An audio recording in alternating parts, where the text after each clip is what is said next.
श्री गर्गाचार्य जी महाराज वृंदावन पहुंचे। बहुत ध्यान से सुनना। गर्गाचार्य जी महाराज को आते देख, आने की खबर सुनकर के श्री नंद बाबा ने उनसे जाके प्रार्थना की। बोले प्रभु, हमारे घर 2 बालक हैं, दोनों 1 वर्ष के हो गए, अभी तक सब लाला ही लाला कह के पुकारें, लेकिन उनको कोई नामकरण तो होना चाहिए ना, आप घर पधारो।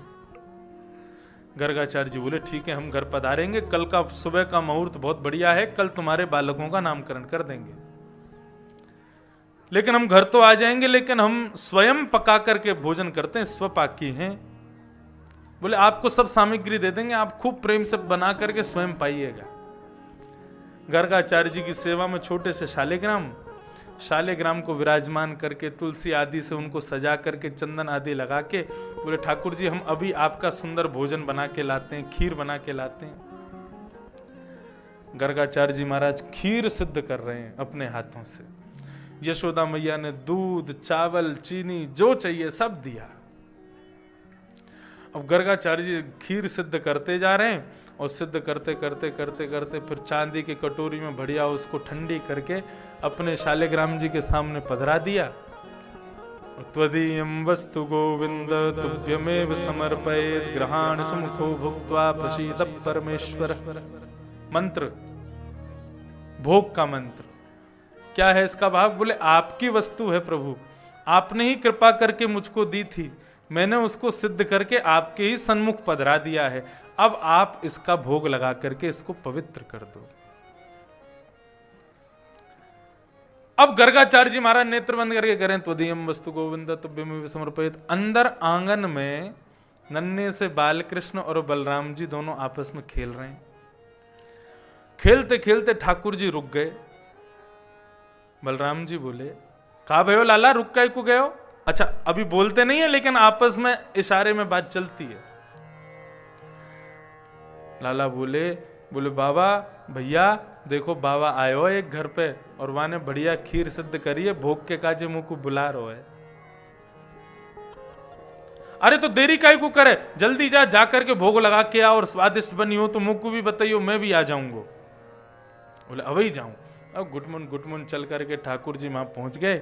अब यहाँ पर शालिग्राम रखे हैं, गर्गाचार्य जी महाराज आंख बंद करके बैठे हैं। ठाकुर जी इतने में ही पहुंचे और सामने रखी हुई खीर में अपनो हाथ देके और चाटने लगे। अब तो प्रेम से बैठ के ठाकुर जी भोग लगा रहे हैं। गर्गाचार्य जी महाराज का कोई नियम है, 15 मिनट आंख बंद करके बैठे रहे, उसके बाद जय हो मेरे ये बालक कौन है? अरे यशोदा जल्दी आ जल्दी आ जल्दी आ। यशोदा मैया दौड़ी दौड़ी आई। बोले कहा भयो? बोले कौन को बालक है? बोले ये मेरो ही लाला है, कन्हैया है। बोले देखियो या ने कहा कियो, हमारे ठाकुर जी की भोग को झूठो कर दियो, सब खा गए यहीं तो उठा के, जल्दी लेके जा, मुझको दोबारा भोग सिद्ध करना पड़ेगा, फिर ते खीर बनानी पड़ेगी, फिर ते पधरानी पड़ेगी।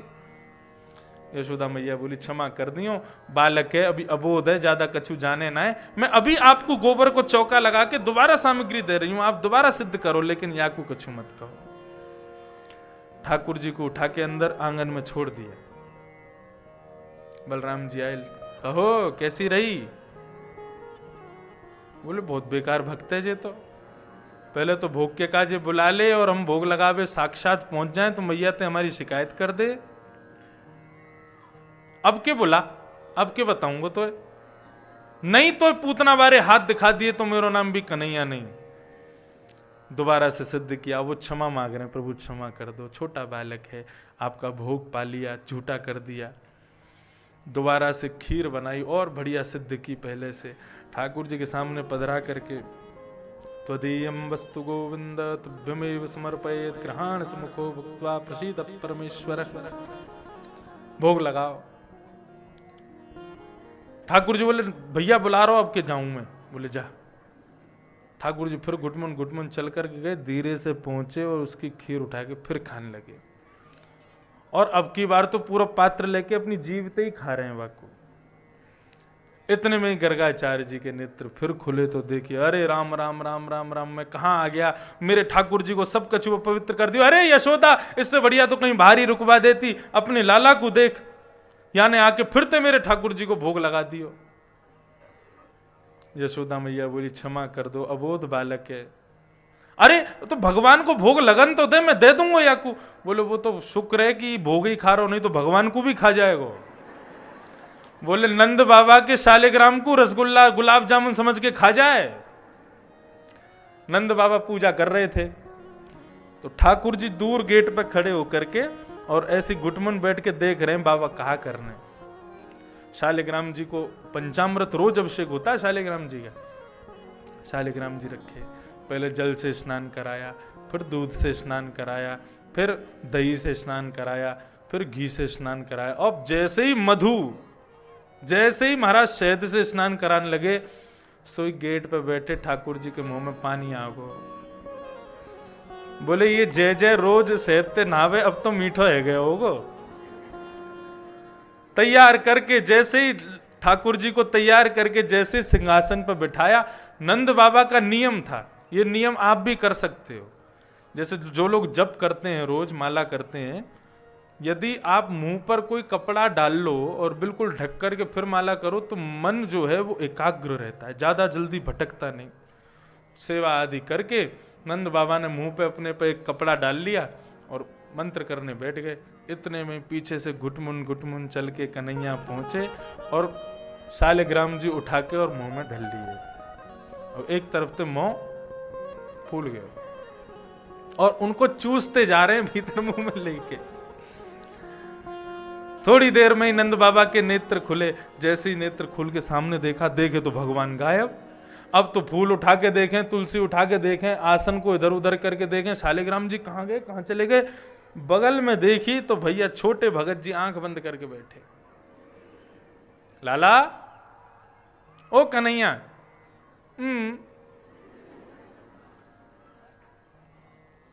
कहा है तेरे मुंह में?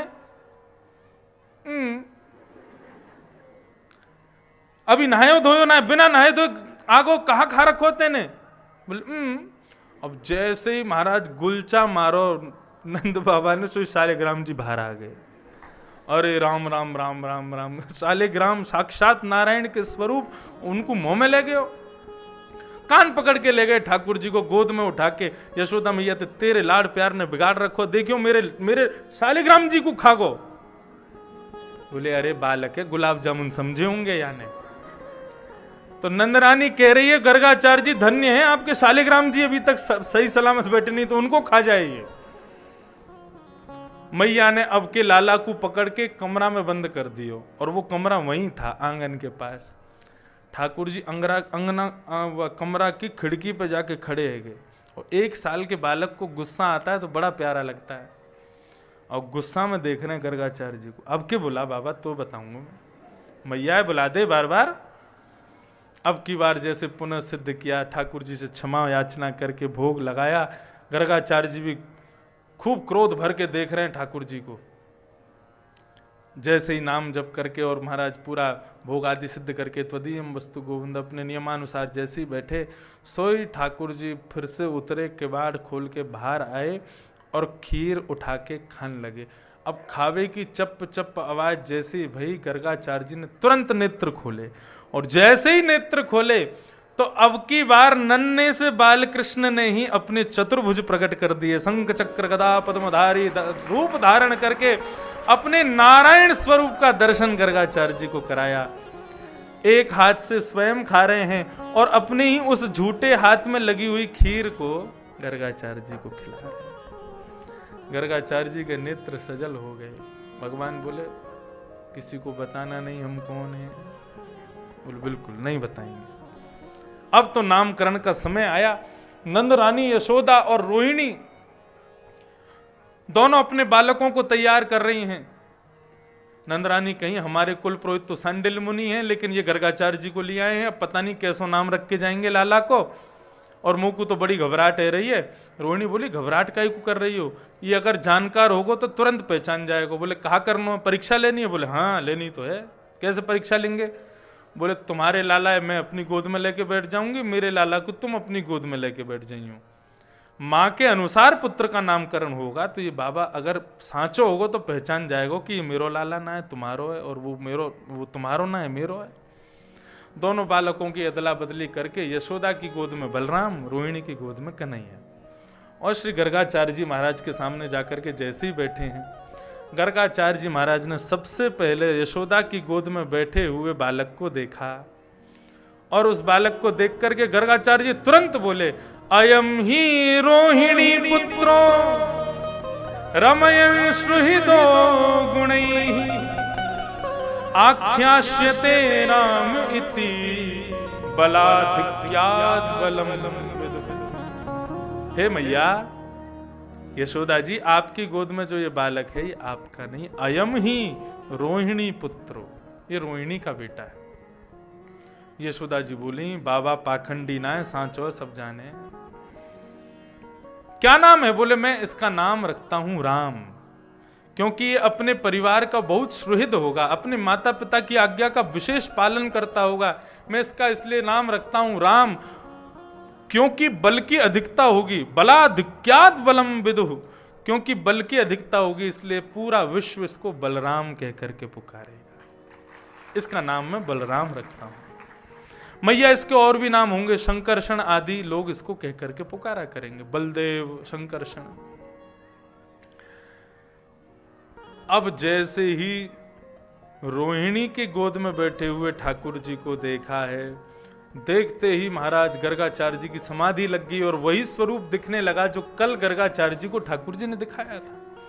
और उस स्वरूप को देख करके गर्गाचार्य जी बिल्कुल त्रातक समाधि। त्रातक समाधि कैसी होती है? ना श्वास चलती है, ना धड़कन चलती है, ना आंखों की पलकें घूमती हैं, शरीर की सारी गतिविधियां कम हो जाती हैं, शरीर बिल्कुल ठंडा पड़ जाता है, मतलब एक प्रकार से मृत्यु। ये होती त्रातक समाधि। त्रातक समाधि लग गई। अब तो 45 मिनट हो गए। यशोदा मैया बोली, बाबा पधार गए का? कुछ नहीं बोले, अरे पधारनो, घर के बाहर जाके पधार जाते, हमारे घर में कहीं पधार गए। अरे बाबा, जोर से जैसे ही बाबा कही सो गर्गाचार्य जी के नेत्र खुले। अब यहां पर संत जन कहते हैं कि इनकी समाधि क्यों लगी थी। तब भागवत के टीकाकारों ने बताया एक विलक्षण भाव। बोले भगवान की सेवा में जड़ चेतन सब आना चाहते हैं। जैसे ही ठाकुर जी को देखा तो गर्गाचार्य जी की जीव पर हिंदी अक्षर, संस्कृत अक्षर की सभी वर्णमालाएं प्रकट हो गईं और आपस में एक दूसरे से लड़ने लगी कि भगवान के नाम की सेवा में हम जाएंगे, हम जाएंगे, हम जाएंगे। तो गर्गाचार्य जी की जीव ये निष्कर्ष नहीं कर पा रही है कि ठाकुर जी का नाम क्या होना चाहिए। सभी अक्षर वर्णमालाएं आपस में लड़ रही हैं। तभी गर्गाचार्य जी ने अपने मन को एकाग्र किया और भगवान का नामकरण किया। क्या नाम कर रहे हैं? बहुनि सन्ति नामानि रूपाणि च सुतस्य ते गुण कर्मानुरूपाणि तान्यहं वेदनो जना।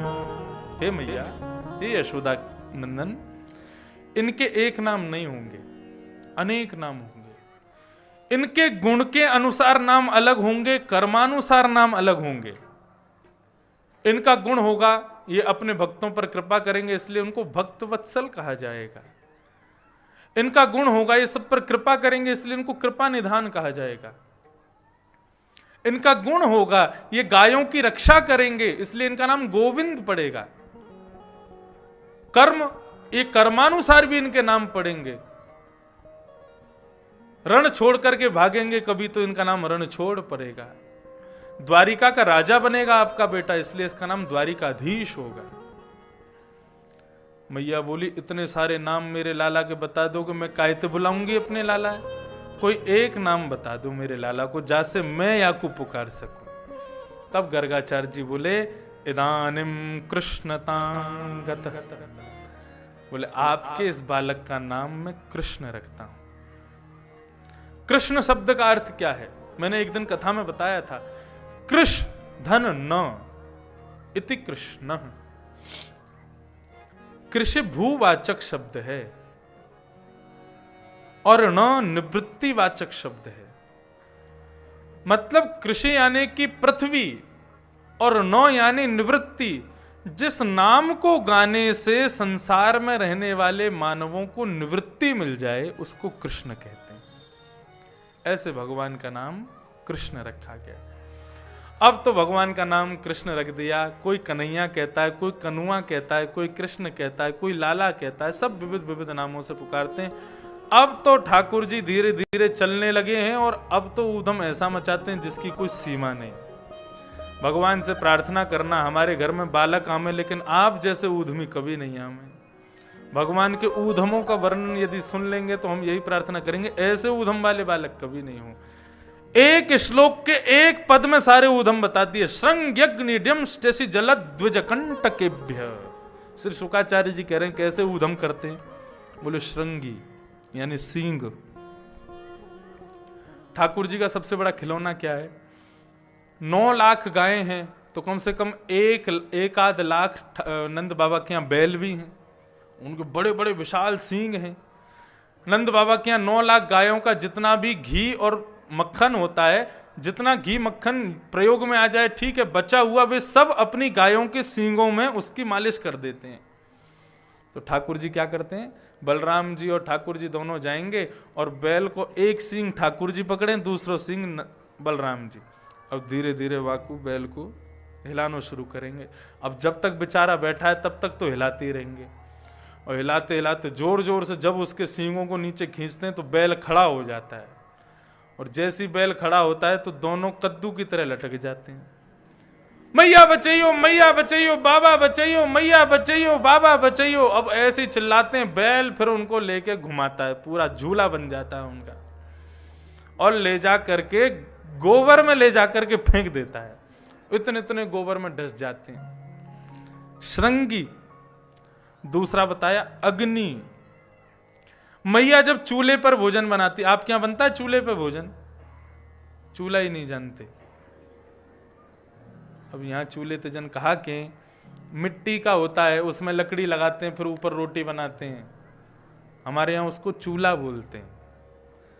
तो मैया चूल्हे पे भोजन बनावे और वहां में लकड़ी को प्रयोग करे। कन्हैया और बलराम दोनों जामे और वहां से जलती भई लकड़ी इनको निकाल लें और फिर एक दूसरे से तलवारबाजी खेलें जलती भई लकड़ी से, और फिर एक दूसरे के लग जाएगी, फिर रोमेंगे। अग्नि। तो श्रृंग्यग्नि ड्यमष्टि। गली मोहल्ला में जितने कुकर सुकर हैं उन सबन को पकड़ के ठाकुर जी उनके मुंह खोल के उनके दांतन को गिने कितने दांत हैं। ड्यमष्टि। जल में कूद जाएंगे, फिर कहेंगे भैया बचाइयो, मैया बचाइयो। कोई बचाने के लिए जाएगा, उसका हाथ पकड़ के उसको भी गेड़ देते हैं अपने साथ। श्रृंग्यग्नि ड्यमष्टि जैसी जलद द्विज। ब्राह्मणों के साथ बहुत खेलते हैं ठाकुर जी। कैसे खेलेंगे? ठाकुर जी अपनी समस्त ग्वाल मंडली के साथ में हवन करते हैं। हवन कैसे करेंगे? बोले जंगल में जाके सूखे पत्तों को इकट्ठा करेंगे, उसके बीच में अग्नि जला देंगे, अग्नि चेता करके, और चारों तरफ समस्त ग्वाल बालों के संग बैठ जाएंगे, और बीच में बैठ करके फिर ऐसे मुंह चलाएंगे, स्वाहा डालो। तो सब ग्वाल बाल सूखे पत्तों का चूरा ही उसमें डालते हैं। हवन आदि करने के बाद में फिर मधुमंगल भगवान का मित्र वो कहेगा, कन्हैया हवन के बाद ब्राह्मण भोजन कराना चाहिए, चल न्योता दे के हमें। तो गोकुल के समस्त ब्राह्मणों के पास में ठाकुर जी सबके घर जाएंगे और सबके घर जाके कहेंगे, जय हो विप्र देवता प्रणाम। बोले आओ भैया नंद नंदन, कैसे आए? आज हमारे घर यज्ञ भयो है, आपको भोजन पावे, आनो भंडारो पावे। ठाकुर जी के जाते ही ब्राह्मण अपनी ब्राह्मणी से कहते हैं, आज चूल्हा मत जलाना घर में। क्यों? बोले नंद बाबा के यहाँ भोजन है, टिफिन तैयार करो, खुद खा के आएंगे, पूरे परिवार के लिए लेके आएंगे। नंद बाबा के यहाँ 56 भोग बनते हैं, एक आध रोटी से काम नहीं चलाते। देखो एक बात सुन लो, काम की बात। ब्राह्मण को 3 बार प्रणाम करना चाहिए। क्यों प्रणाम करना चाहिए? ब्राह्मणोस्य मुखमासीद, भगवान का मुख माने जाते हैं ब्राह्मण। कब? बोले पहला शिव पूजान्ते, शंकर जी की पूजा घर में कराओ, रुद्राभिषेक कराओ, रुद्राभिषेक कराने के बाद में ब्राह्मण के चरणों में प्रणाम करो, तो ब्राह्मण का आशीर्वाद फलेगा।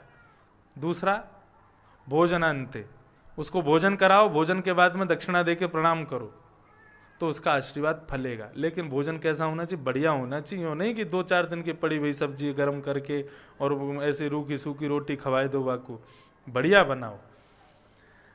भोजनांते, शिव पूजांते, और तीसरा बताया जब प्रातःकाल ब्राह्मण उठ करके संध्या वंदन गायत्री करके अपने नियम से जैसे ही उठे तुरंत प्रणाम कर लो। ये 3 समय में ब्राह्मण को प्रणाम करने से उसका आशीष फलता है। कब फलता है? बोले त्रिभिर मासे त्रिभिर पक्षे त्रिभिर वर्षेण सिद्ध्यते। ये कौन कह रहे हैं पता है? शुक्राचार्य जी महाराज बता रहे हैं बलि को, राजा बलि को, जिसने स्वर्ग जीत लिया था। तो उसको कहते हैं 3 बार प्रणाम करो और 3 बार में तुमको फल मिलेगा। यदि बहुत श्रद्धा से प्रणाम किया होगा तो त्रिभिर पक्षे, 3 पक्ष के भीतर भीतर उसका आशीर्वाद फल जाएगा। थोड़ी कम श्रद्धा से प्रणाम किया होगा तो त्रिभिर माह से 3 महीने में उसका फल मिलेगा। और बिल्कुल अश्रद्धा से बस ठीक है। लोग आजकल पांव भी कैसे छूते हैं? पैर नहीं छूते, यहां जांग पे हाथ लगाते हैं, और उसको भी एक हाथ से छुएंगे और यूं नहीं कि पूरा जाने क्या। आजकल तो पैर ही नहीं छूते, सेल्फी सबसे बड़ा पैर छूना है सबके संग। प्रणाम कैसे होना चाहिए? दंडवत प्रणाम। हम तो प्रणाम करवाते ही नहीं खैर अपने, लेकिन फिर भी किसी ब्राह्मण श्रेष्ठ विद्वान को प्रणाम कैसे करना चाहिए? दंडवत। 6 अंग पृथ्वी पर छुपते हैं तब दंडवत होता है। दोनों हाथ, दोनों पैर, नासिका, वक्षस्थल, ये सब जब छुपते हैं तब दंडवत प्रणाम होता है। ऐसे जरूरी नहीं है पैर छुपने ही चाहिए, दूर से भी कर सकते हो। तो ऐसे प्रणाम होना चाहिए। तो भगवान समस्त ब्राह्मणों के पास जाते, आज हमारे यहाँ भोजन करने आना है, तो सभी ब्राह्मण अपने घर में मना कर देते आज भोजन नहीं बनाना। क्यों? नंद बाबा के यहाँ भोजन है, बढ़िया पकवान बनते हैं वहां तो। और कई ब्राह्मण तो सुबह से ही नमक का पानी पीना शुरू कर देते हैं, उससे भूख और तेज हो जाती है, ताकि शाम को जाकर के खूब पकवान खाने को मिले। अब शाम को सभी ब्राह्मण इकट्ठे होते हैं, बढ़िया पटका वटका डाल के, चंदन लगा के, इत्र लगा के, बगलबंदी धोती पहन के, और सब जा रहे हैं नंद भवन। अटारी पर बैठी है यशोदा मैया, ऊपर से देखती है इतने सारे ब्राह्मण आ रहे हैं, तुरंत दौड़ करके नीचे आती है, सबको प्रणाम करती है।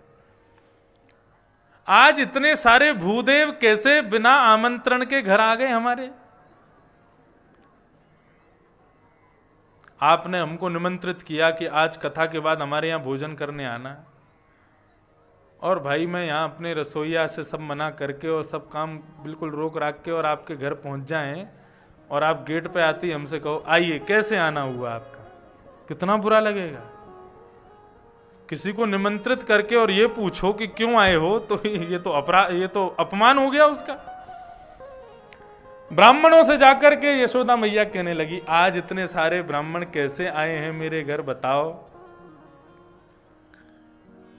अब ब्राह्मणों से जब पूछा कैसे आए हैं, तो ब्राह्मण बोले कछु ना, चुल्लू भर पानी दे दो, हम डूब जाएंगे। हम सुबह से नमक को पानी पी रहे हैं, भूख इतनी व्याप्त है गई, ये पेड़ दिख जाएगा, सूखो पेड़ खा जाएंगे हम। तुम्हारा नन्नो सो छोरा कन्हैया हमारे घर आयो और घर आके कह के गयो हमारे यहाँ यज्ञ भयो है, आपको भोजन करने आनो है। ब्राह्मणी ने कछु बनायो ना है, चूल्हो जलो ना है, कछु भोजन सामग्री है ना है, सब कुछ छोड़ छाड़ के तुम्हारे घर आ गए, तुम कह रही हो क्यों आए हो?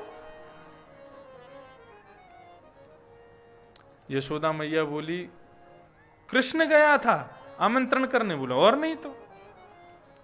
अकेलो आयो कि नंद बाबा संग में आए? बोले नंद बाबा ना, मधुमंगल आयो संग में। मैया बोली अरे राम राम, कहाँ मर जाऊं या कि ऊधम थे। बोले ये रोज हवन करे पीछे बैठ के सूखी लकड़ी को, वही को हवन को भोजन करावे बुलाया होगा तुम्हें। आओ तुम्हारे यजमान से मिलने, भोजन की व्यवस्था तो मैं कर दूंगी, लेकिन पहले यजमान से मिल तो लो, यजमान को आशीर्वाद तो दे दो। पीछे मैया सबको लेके गई, ठाकुर जी बगीचा में खेल रहे, और इतने सारे ब्राह्मण और बीच में खड़ी यशोदा मैया। कन्हैया, ठाकुर जी ने जैसे ही देखे इतने सबरे ब्राह्मण आ गए जितने जिनको न्योता दिया था। मधुमंगल से के मधुमंगल देख कौन आए। बोले यार ये तो सच में आ गए। तो बोले कौन सा झूठे को न्योता थोड़ी दियो हमने। अब भगवान अकेले नहीं जा रहे, मधुमंगल को संग लेके जाए, तू भी पिटेगो मेरे संग, मैं अकेलो थोड़ी पिटूंगा। अब मधुमंगल हाथ छुड़ा छुड़ा के भगे, लेकिन ठाकुर जी ने पकड़ ली, बोले चल मेरे संग। अभी कितने साल के हैं ठाकुर जी? 3 वर्ष के हैं बस, 3 साल के। मधुमंगल को लेकर के आए, मैया ने कही अरे लाला ये सब कौन है?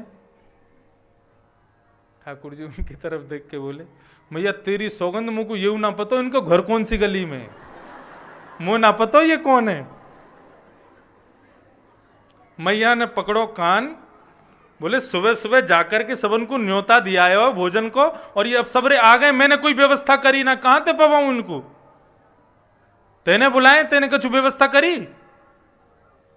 मैया सीधी सी बात है, तू भी बेमतलब में लड़ रही है मोते।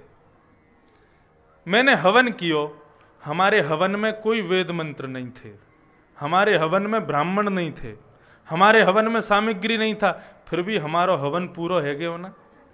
ऐसे ही बिना रोटी सब्जी पूड़ी दाल चावल के ये लोग भी खाली पत्तल लेके कहते हैं वाह भाई बहुत बढ़िया बनो, एक एक सामग्री मुख में ले लें, जैसे हमारा हवन वैसे उनको भोजन।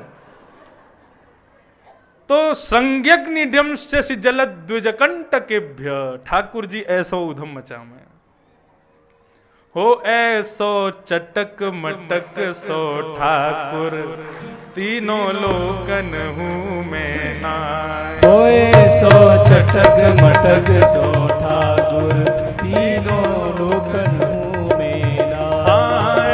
ऐसो चटक मटक सो ठाकुर, तीनों लोकन हूँ मैं नाय। हो ऐसो चटक मटक सो ठाकुर, तीनों लोकन हूँ मैं नाय। लोकन हूँ मैं नाय, तीनों लोकन हूँ मैं नाय।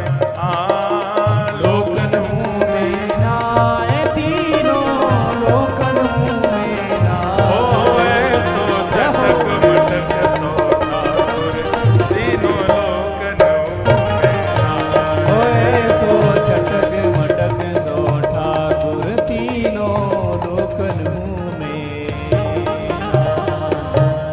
बस ऐसी लीला है ठाकुर जी की, चटक मटक हैं, खूब ऊधम मचा रहे हैं महाराज। अब इसके बाद आती है माखन चोरी लीला। ठाकुर जी ने माखन चोरी लीला क्यों प्रारंभ की, सुनिएगा। भगवान अपने समस्त ग्वाल बाल मंडली के साथ में खेलते हैं। अब एक आध बार किसी को जोर से धक्का लग जाए, किसी को जरा सी भी चोट लग जाए तो सब रोते हैं। भगवान कहते हैं अब भाई खेल खेलोगे तो रो लगती तो है, रोते क्यों? अपने घर को मक्खन खाए करो, दूध पिए करो, खूब बढ़िया घी खाए करो। हम गोकुल में रहते हैं, गोकुल यानी कि जहां पर प्रत्येक घर में कम से कम 10,000 गौवंश है, उसको गोकुल कहते हैं। तभी भगवान के मित्र बोले लाला तू तो राजा को बेटा है, तू को तो सब खावे को मिले, लेकिन हम ब्रजवासियों के ऊपर एक मथुरा के राजा कंस ने नियम लगा रखा है। क्या? बोले कि कोई भी ब्रजवासी, कोई भी गौ सेवक, गौ वत्स अपने घर में गौरस को नहीं रख सकता। ये सारो दूध दही घी मक्खन सब निकाल निकाल के हमको मथुरा भिजवानो पड़े, तभी हमको राशन पानी मिलेगा। नहीं तो यदि कोई के घर में यदि माखन मिश्री या माखन दही आदि दिख जावे तो कंस के दूत आकर के वाकई खूब पिटाई करें। तुम तो राजा हो वृंदावन के, तुम्हारे पिताजी तो राजा हैं ब्रजमंडल के, या हमारे कंस उनसे कछु ना के तो कुछ सब खावे को मिले, हमें ना मिले। भगवान बोले गौरस का विक्रय कंस राक्षस के यहां होता है? बोले हाँ। भगवान बोले देखो भाई, मक्खन तो खानो पड़ेगा, दही तो खानी पड़ेगी, गौरस तो खानो पड़ेगा, चाहे उसके लिए चोरी ही क्यों ना करनी पड़े, चोरी करके खाओ। मधुमंगल बोलो लाला देख तू जो कहेगो सो करेंगे, लेकिन चोरी करवे की मत के। क्यों? हमारी मैया के चोरी करवे तो भ्याना होवे, और चोरी करेंगे भ्याना होगा फिर हमारा। बोले तो ऐसा दुबरो पत्रो बनो रहेगो वैसू तेरो भ्याना होगो। अरे नेकाद मक्खन आदि खावेगो तभी तो तेरो शरीर बनेगो। भगवान ने तो निर्णय ले लिया कि कल से भैया चोरी करेंगे, ग्वाल बाल बोले हम नहीं करेंगे। तो बोले ठीक है, तो फिर कल से हम लोगों के संग मत खेलना, मैं और दाऊ दादा अकेले खेलेंगे, तुम लोग अकेले अपनो अलग अपनो मंडली बनाए लो। सब ग्वाल बाल बोले लाला तू कछू कह करवे कि अपने से दूर मत करे, ठीक है तू कह रहे हो चोरी की तो हम चोरी करेंगे। और भगवान ने चोरी करना प्रारंभ किया। उस लीला का वर्णन श्री शुकाचार्य कर रहे हैं कि वत्सान मुंचन क्वचिद समय क्रोश संजात हास स्तेयं स्वादत्यधिपयः कल्पितैस्तेययोगैः किमर्कान् भोक्षन् विभजति सचेन नात्रिभाण्डं भिनत्ति द्रव्यालाभे सग्रह कुपितो यात्पक्रोश्यतो। कैसी चोरी कर रहे हैं भगवान।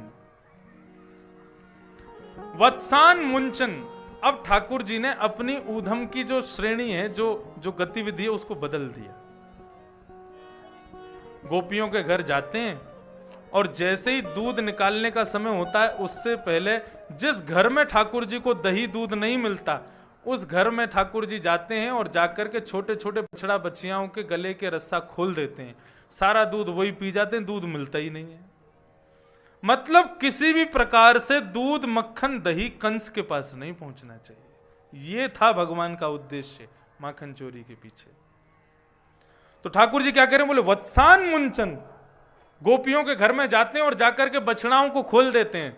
तो बछड़ा जैसे ही खुलते हैं सीधे अपने मैया के थन में मुख लगा करके सारा दूध पी जाते हैं, और गोपी जब तक आकर के धार काटने बैठती है तो उसमें कुछ बचता ही नहीं है। ऐसो ऐसो उधम मचा में कन्हैया। अच्छा, ये जो लीला अभी आप लोग सुन रहे हो, इस लीला का प्रारंभ कैसे होता है। ठाकुर जी ने गौरस चुराना शुरू कर दिया।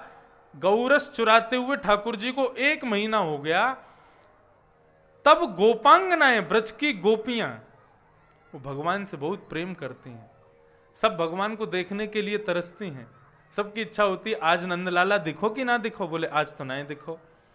वहां से पूछेंगे तेने कब ते ना ही देखो, बोले मैंने 10 दिन आते ना देखो। तेने कब ते ना देखो, बोले मैंने तो महीना ते ना देखो। तो आज सब गोपियां यमुना जल भरती हुई आपस में मंडली में विचार करती हैं कि एक काम करें, ठाकुर जी की झूठी झूठी उल्हाने लेकर के हम चलें और जाकर के यशोदा मैया को सुनावें, और यशोदा मैया उन उल्हानिन को सुन के डांटवे के काजे कन्हैया को बुलावे कि सोई कन्हैया दिख जाएगा। तो समस्त गोपांगनाएं आज नंद भवन में पहुंची और यशोदा मैया को बुलाया। यशोदा मैया आई, बोले आज कैसे नई नई बहू मेरे पास आई हैं, क्या बात है। तब गोपियां ये कह रही हैं, बोले मैया अपने लाला को समझा लो, नहीं तो काउदना यदि हमने वाकू हाथ लगा दियो तो फिर तुम कहोगी मेरे लाला को काई को मारो। बोले मेरे लाला को काई को हाथ लगाओ, कहा क्यों मेरे लाला ने।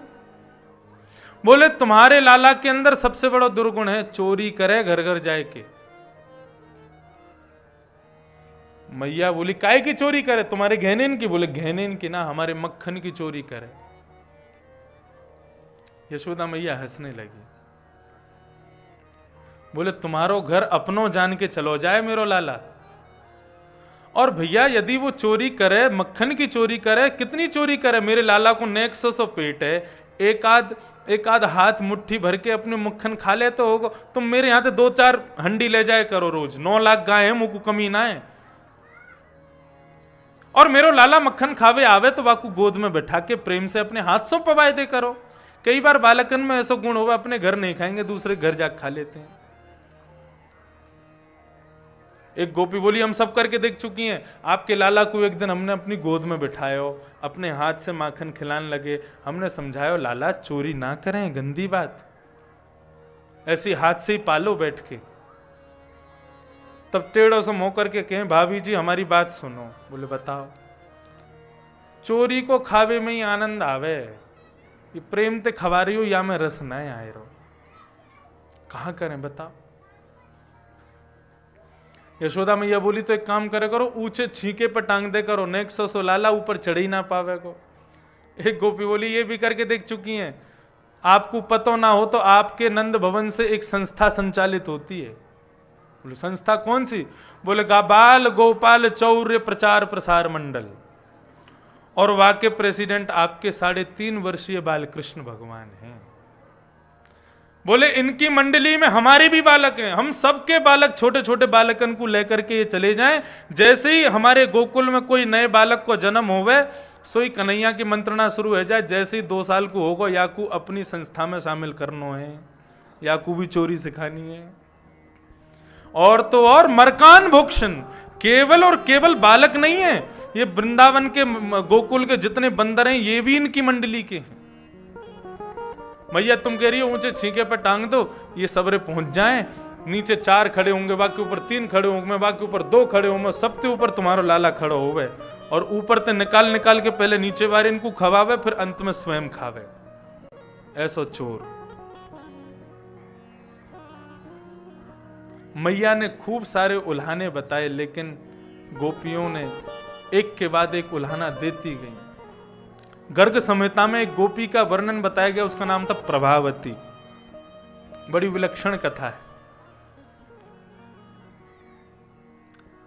प्रभावती भगवान के प्रिय सुंदर स्वरूप की बड़ी पिपासु है। प्रभावती रोज अपने घर में नया मक्खन लगाती है, इच्छा तो रखती है कि कन्हैया आके चोरी करे, लेकिन फिर भी पूर्ण रूपेण उस माखन को सुरक्षित करके जाती कि कोई खा ना ले।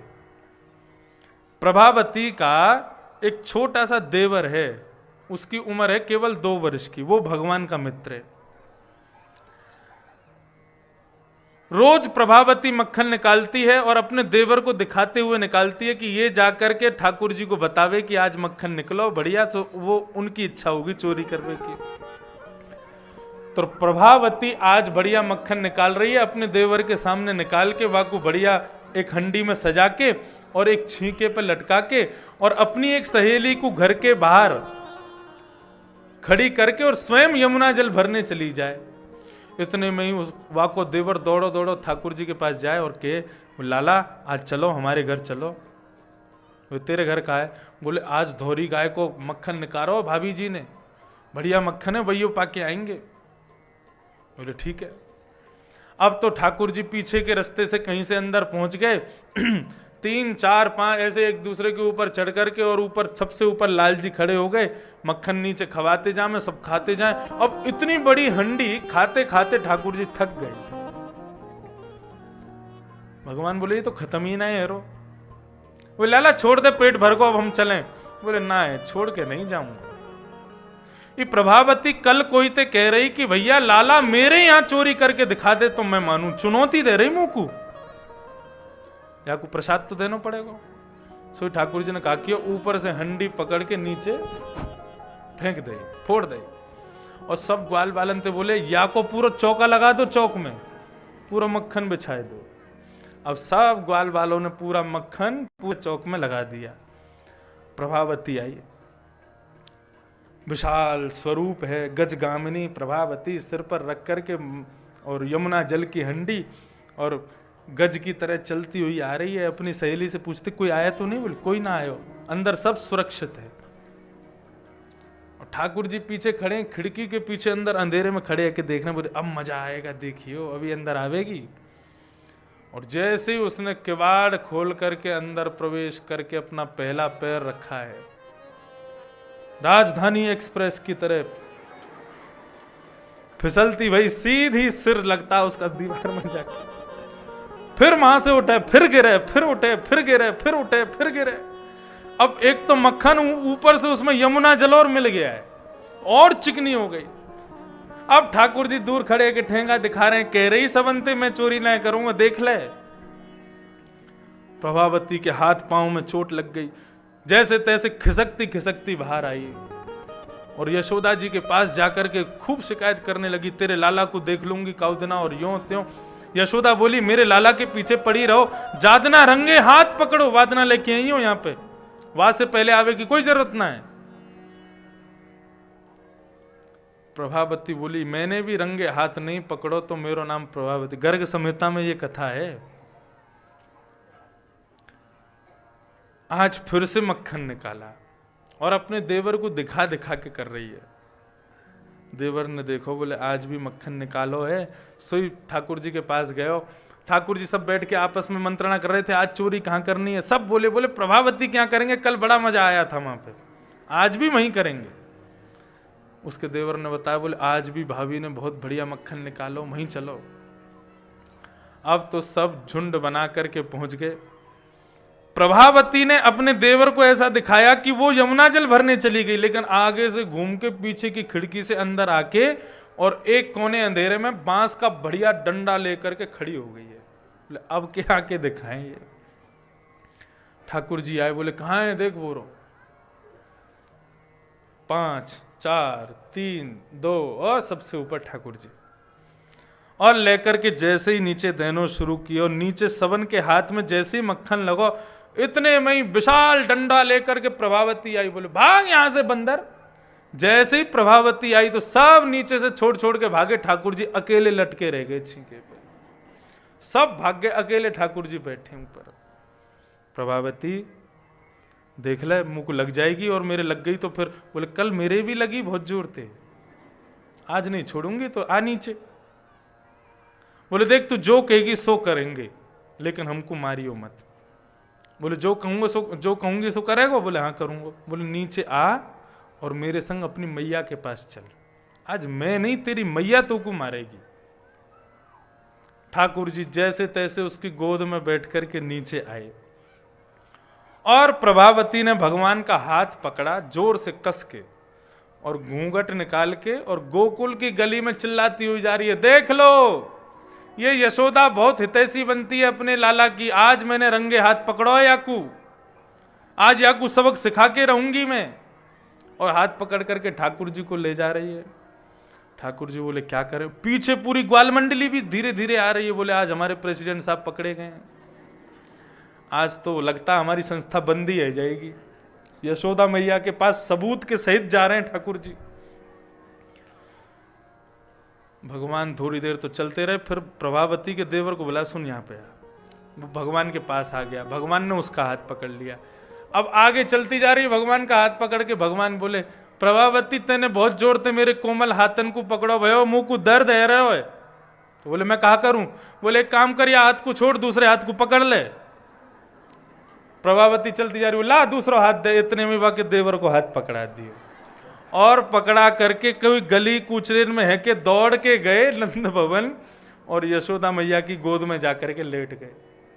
मैया ओरी मैया, हाँ लाला बोल, ये सबरी गोपी मेरे पीछे क्यों पड़ी रहे हैं।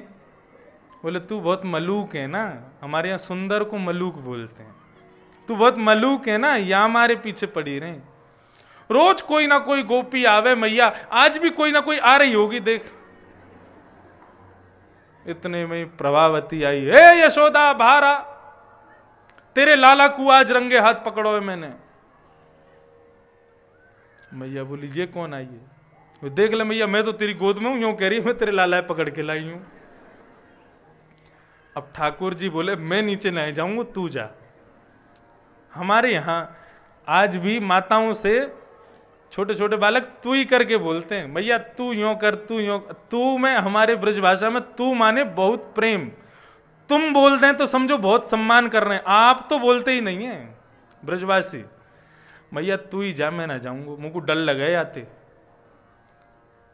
ना ना चलेगो कैसे ना, चल मेरे संग। अब ठाकुर जी पीछे पल्लू में ऐसे छुप करके यशोदा मैया के संग जा रहे हैं। यशोदा मैया बाहर आ खड़ी है गई, क्या बात है, अभी भी घूंघट में है, पीछे पड़ी रहती हो, मेरे लाला को रंगे हाथ पकड़ के लाओ तो मानूंगी। आज तेरे लाला को रंगे हाथ पकड़ के लाई हूं मैं, देख चोरी कर तो भयो पकड़ो गयो है। मैया बोली ने घूंघट ऊपर करके देखियो कौन है। प्रभावती ने जैसी देखी, भजमारे तू कहां ते आगो, भाग यहां ते। इतने में ठाकुर जी पीछे पल्लू में से देख रहे हैं, भाभी जी हम यहां हैं। अब तो भैया प्रभावती की जो क्लास ली यशोदा मैया ने, खूब सुनाया, सारा गोकुल इकट्ठा हो गया वहां पर, और सबके बीच में प्रभावती को बहुत खड़ी खोटी सुनाई यशोदा मैया ने। आइंदा से कभी मेरे लाला की तरफ तेने नजर उठा के भी देखी ना, आंखन ने नोच लूंगी तेरी ने। प्रभावती नीची नजर करके वहां से जा रही है, उदास होके जाने लगी। तो ठाकुर जी को थोड़ा कष्ट हुआ। मैया भीतर गई, ठाकुर जी बोले मैया मैं अभी आऊं ने घूम के। अब प्रभावती जा रही है, इतने में ठाकुर जी पीछे से आ गए, भाभी जी कहां घूम रही हो? प्रभावती बोली बात मत करो मुझसे। बोले हम तो यूं बतावे आए कि आज तुमने हमको रंगे हाथ पकड़ के मैया के पास ले जावे को प्रयास कियो तो आपके देवर को हाथ पकड़ा दियो, कल को यदि पकड़ोगी तो आपके खसम को हाथ पकड़ा देंगे। हम नंद के लाला हैं, कन्हैया हैं, हमको पकड़ना साधारण नहीं। प्रभावती के पीछे घर तक गए। जैसे ही घर में उसने प्रवेश किया, ठाकुर जी खूब गेट खटखटाने, खोल नहीं खोली तो पीछे खिड़की से ठाकुर जी पहुंच गए। प्रभावती बोली मेरे सामने मत आओ, तुम्हारी मैया ने कही है कि मेरे लाला को देखना ना है। ठाकुर जी तुरंत बोले मेरी तरफ देख। जैसे ही ठाकुर जी को देखने लगी, इतने में नन्हे से बाल कृष्ण प्रभु विराट हो गए, शंख चक्र गदा पद्म धारण करके अपने नारायण स्वरूप का दर्शन करा। प्रभावती हम कोई माखन की चोरी नहीं कर रहे, हम तो तुम ब्रजवासीन के मन की चोरी कर रहे हैं, तुम्हारे प्रेम की चोरी कर रहे हैं। कौन पावे आको पार, ये पद याद कर लीजिए, बहुत ही प्यारा पद है। प्रेम नदिया की सदा उल्टी बहे धार, कौन पावे आको पार, प्रेम नदिया की सदा उल्टी बहे धार। कौन पावे आको पार, प्रेम नदिया की सदा उल्टी बहे धार।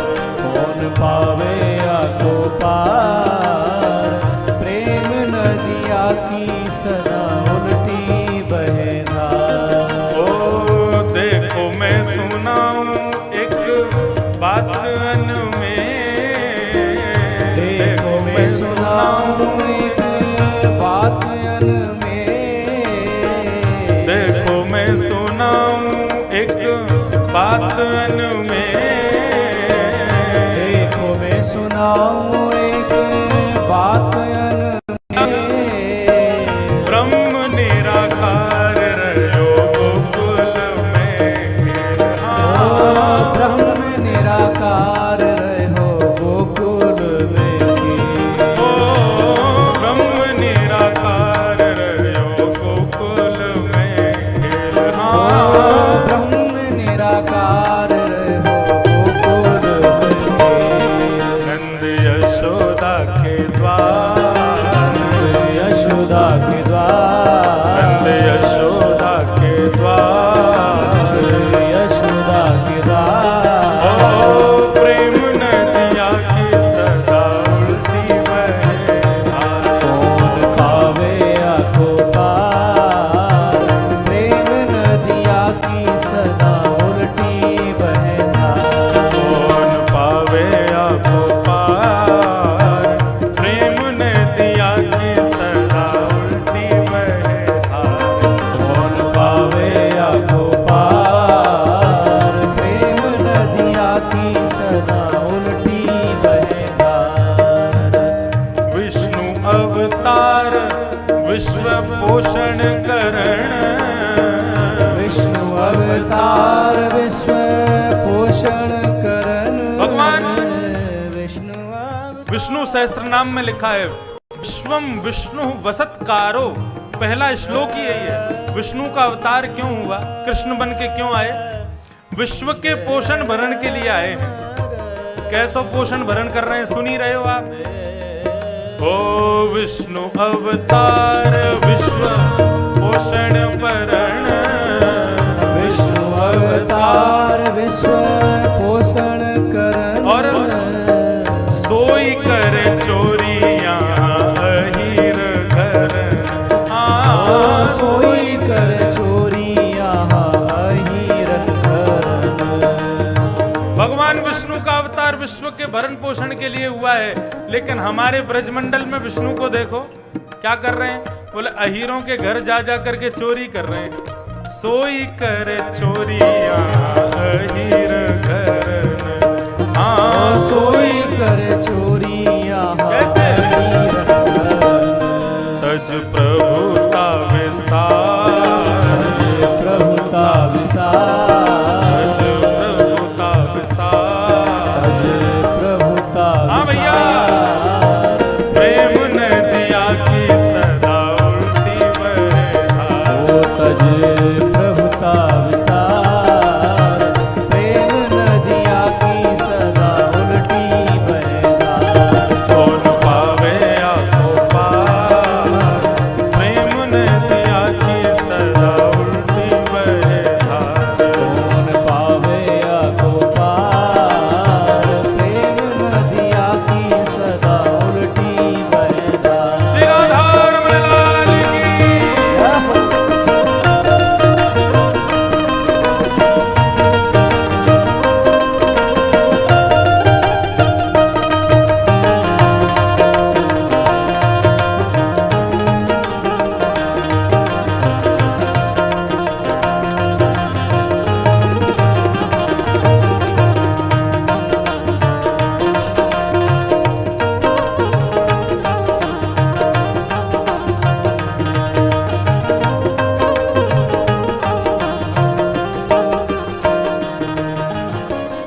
प्रेम को प्रमुख, प्रेम का आपको वास्तव में प्रेम जानना है ना, प्यार जानना है तो दिल्ली, बंबई और ये बड़े बड़े शहरों में दिख जाएगा। लेकिन यदि वास्तविक निष्काम प्रेम किसे कहते हैं, आओ कभी हमारे वृंदावन। प्रेम को प्रमुख यही वृंदावन धाम, प्रेम को प्रमुख यही वृंदावन धाम। प्रेम को प्रमुख यही वृंदावन धाम। प्रेम को प्रमुख यही वृंदावन धाम। ओ प्रेम ही ते पायो श्याम रसिया ने नाम। प्रेम ही ते पायो श्याम रसिया ने नाम। हमारे यहाँ आप कभी भी किसी भी ब्रजवासी को मंदिर जाते हुए पूछोगे ना कहाँ जा रहे हो, वो क्या कहेंगे? लाला को दर्शन करवे जा रहे हैं। कभी ये नहीं कहेंगे हम भगवान का दर्शन करने जा रहे हैं। भगवान नहीं, वहां सब प्रेमी है ठाकुर जी के। कोई कहेगा लाला का दर्शन करने जा रहे हैं, कोई कहेगा लाडले को दर्शन करवे जा रहे हैं। बरसाने में किसी से पूछोगे कहाँ जा रहे हो, सब कहेंगे लाडली जी को दर्शन करवे जा रहे हैं। लाडला मतलब प्यार। हमारे ब्रज में कोई भी ठाकुर जी को भगवान नहीं बोलता, सब लाल जी बोलेंगे, लाडला बोलेंगे, कन्हैया बोलेंगे, कृष्ण बोलेंगे, भगवान कोई नहीं बोलता। आज जितनी लीला आप सुन रहे थे वो 5 दिन की कथा से अलग है आज की लीला। आज ठाकुर जी के वास्तविक प्रेम का दर्शन होता है। लेकिन कई लोग इस पर भी संदेह करते हैं, भगवान ऐसा कर सकते हैं? तो भैया ये प्रेम की बात है। या हे जाने कहाँ गवा, जाने कहाँ गवा, या हे जाने कहाँ गवा, जाने कहाँ गवा। ओ प्रेम नदिया की सदा उल्टी बहे धार। ओ प्रेम नदिया की सदा उल्टी बहे धार। कौन पावे आपको पार, प्रेम नदिया की सदा उल्टी बहे धार।